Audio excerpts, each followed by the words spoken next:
جو لوگ اللہ کے نام پہ خرچ کریں گے تو اللہ تعالیٰ کہہ رہا ہے وصلی علیہم، اے میرے حبیب ساری امت پر نہیں، جو تیری امت میں میرے نام پہ خرچ کریں گے ان پہ تو درود پڑھ۔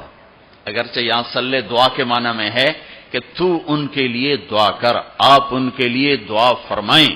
تو مال خرچ کرنے والوں کے لیے اللہ اپنے حبیب سے فرما رہے ہیں کہ ان کے لیے آپ دعا کریں۔ صلی علیہم ان صلاتک سکن لہم، آپ کی جو دعا ہوگی اور آپ کی جو صلات ہوگی، جو آپ کا درود ہوگا، دنیا اور آخرت کے سارے مسائل ان کے حل کر کے لے جائے گا، ان کی دنیا بھی سکھی کر دے گا، ان کی آخرت بھی سکھی کر دے گا۔ تو اللہ تعالیٰ نے زکوٰۃ فرض کی اور بہت تھوڑی فرض کی۔ پہلی امتوں پر تھی 100 میں 10 روپے اور ہماری ہے 100 پہ 2.5 روپے، اور اتنا فضل فرمایا کہ پورا سال پیسہ پڑا رہے، پھر کہا اس میں سے 2.5 روپے دے دو، 2,500 دے دو، اگر استعمال ہو جائے تو کوئی سال سے ایک دن پہلے اگر وہ مال خرچ ہو گیا ہے تو زکوٰۃ ختم ہو گئی۔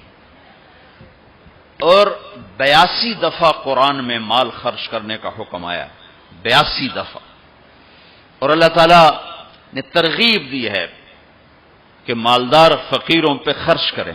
پھر اللہ تعالیٰ نے فقیروں کو ترغیب دیا کہ تم بھی جتنی وسعت ہو خرچ کیا کرو۔ میرے نبی نے ترغیب دی سبق درہم 100,000 درہم، 1 روپیہ اللہ کے نام پہ خرچ کرنا 1,00,000 روپیہ خرچ کرنے سے بڑھ گیا۔ تو صحابہ نے عرض کی وہ کیسے بڑھ گیا؟ تو آپ نے کہا ایک آدمی کے پاس 2 روپے، ایک آدمی کے پاس کروڑوں روپے، جس کے پاس 2 روپے تھے اس نے 1 روپیہ اللہ کے نام پہ دے دیا، اور جس کے پاس کروڑوں تھے اس نے 1,00,000 دیا۔ جس نے 2 میں سے 1 دیا اس نے اپنے مال کا آدھا حصہ دیا، جس نے 1,00,000 دیا اس نے اپنے مال کا کوئی 1000واں حصہ دیا۔ جب تولا جائے گا تو 1 روپے کا وزن 1,00,000 سے بڑھ جائے گا۔ اور اس کا ایک واقعہ بھی، حضرت عمر ہمیشہ حضرت ابو بکر سے نہ کوشش کرتے تھے آگے نکل جاؤں، آگے نکل جاؤں، آگے نکل جاؤں، ساری زندگی موقع نہ بن سکا۔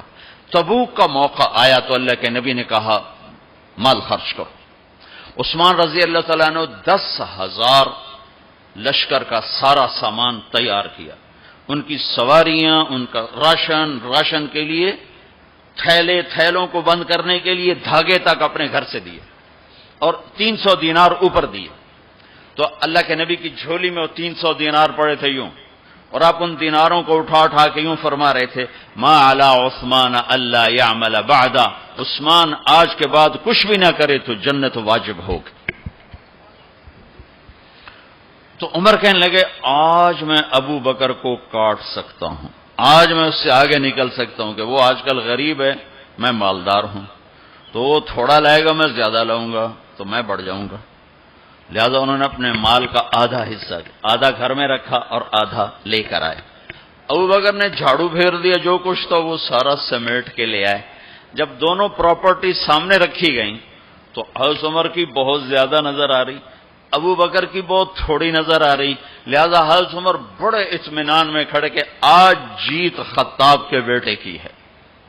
میں قربان جاؤں، اللہ رسول تو جانتے ہیں کہ کون کیا کر کے آیا ہے، تو میرے نبی نے سوال ہی بدل دیا، جو اس موقع کا سوال ہی نہیں۔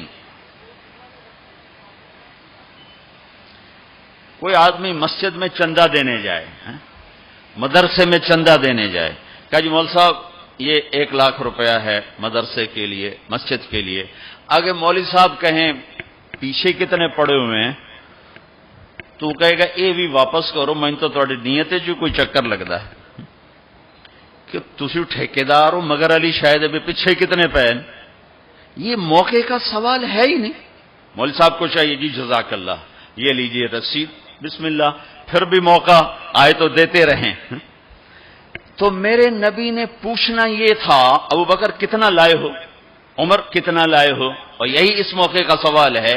لیکن اللہ رسول جانتے ہیں کہ کس کے مال میں وزن زیادہ ہے، تو میرے نبی نے سوال بدل دیا، فرمایا عمر ما خلفت، واہ واہ عمر پیچھے کیا چھوڑ کے آئے ہو؟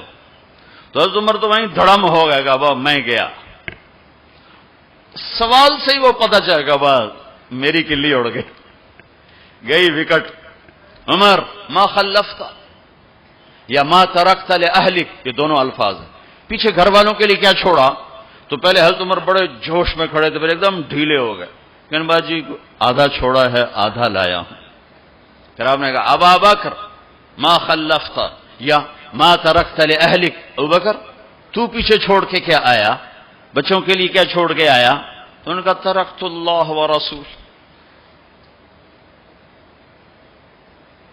میں تو اللہ اس کے رسول کو چھوڑ کے آیا ہوں، باقی سب کچھ لے آیا.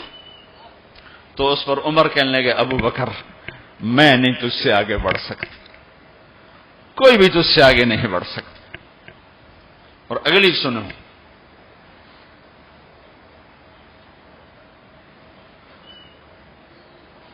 اپنے کپڑے بھی دے دیے اور ایک ٹاٹ تھا وہ پہن کر اس کو کانٹوں سے سی لیا. تو جبریل آئے، کہنے لگے یا رسول اللہ، اللہ تعالیٰ پوچھ رہے ہیں کہ ابو بکر نے یہ ٹاٹ کیوں پہنا ہوا ہے؟ تو آپ نے کہا کہ ابو بکر نے سارا کچھ اللہ اس کے رسول پہ لگا دیا ہے اس لیے یہ پہنا ہوا ہے. تو کہا یا رسول اللہ، اللہ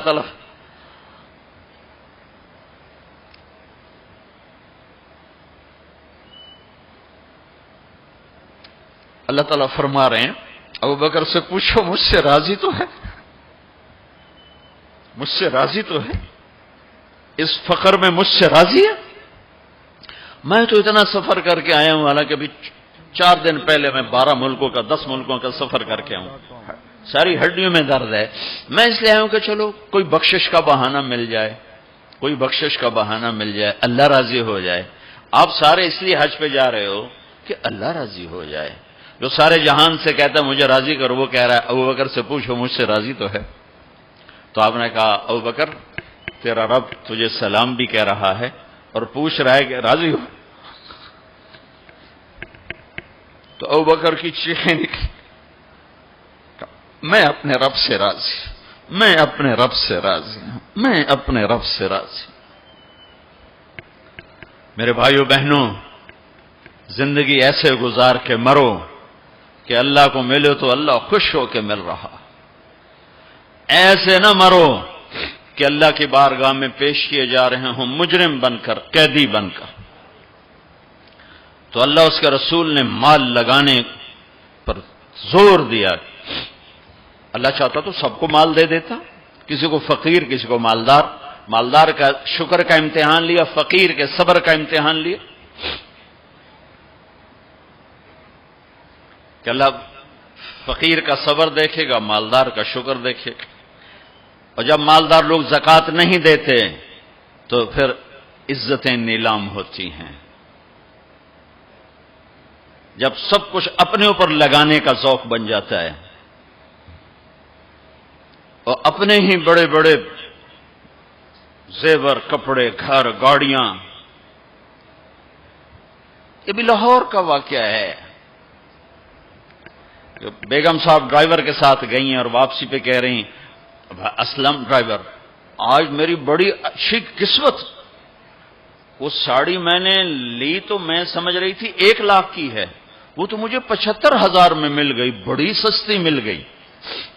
خوش ہو کے ڈرائیور کو بتا رہی. تیسرے دن ڈرائیور کے بیٹے کا بازو ٹوٹ گیا.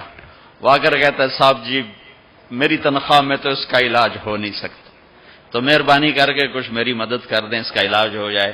تو صاحب کہتے ہیں اسلم تمہیں پتہ تو آج کل کاروبار بڑا مندہ ہے، تو میرے پاس تو گنجائش نہیں، میرا ایک ڈاکٹر دوست ہے میں اسے فون کر دیتا ہوں، وہ تمہاری مدد کر دے گا. جب اس طرح ہوتا ہے تو پھر ڈاکے، چوریاں، قتل و غارت شروع ہوتے ہیں. جب اس طرح ہوتا ہے تو مالداروں میں تکبر پیدا ہوتا ہے اور غریبوں میں ظلم پیدا ہوتا ہے.